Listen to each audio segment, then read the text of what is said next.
చాలామంది నేటి కాలంలో వ్యాధి బారిన పడిపోతూ ఉన్నారు.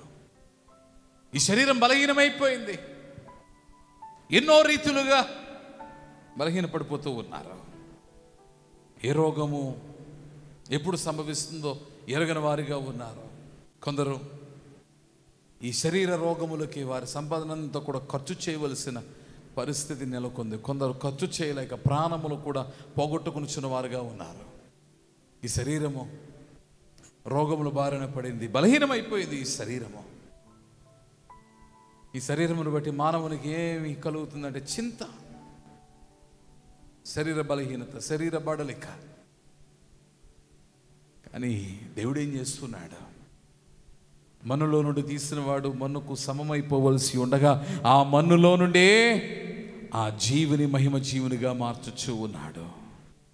మన్నులో నుండి చేయబడిన మట్టి జీవిని మహిమ జీవిగా మార్చచ్చు ఉన్నాడు. మట్టి పాత్రని మహిమ పాత్రగా మార్చచ్చు ఉన్నాడు. ఎంత గనుడైన దేవుడు మన దేవుడు. ఇప్పుడు లోకములో మహిమను గూర్చి విన్నాము, క్రీస్తు యేసులో మహిమను చూచాము. ఇప్పుడు రెండవ రాకలో జరుగుచున్నది ఏమిటి అంటే ఆ మహిమలోనికే మనం మార్చబడనై ఉన్నాము.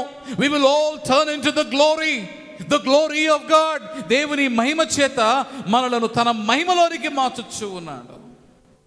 Glory belongs to God. Glory is not of man, but glory is of God. And we will be of God, of God's glory.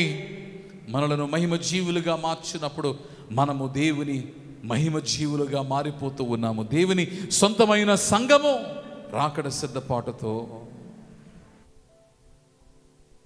మనము సిద్ధపడుచు ఉన్నాము. మహిమ కొరకు సిద్ధపడుచు ఉన్నాం. మహిమ రాక కొరకు మహిమ జీవులుగా మారి మహిమ లోకములో జీవించడానికి, మహిమలో జీవించడానికి దేవుడు మనలను సిద్ధం చేస్తూ ఉన్నాడు. నీవు నేను ఎలా మారిపోతామో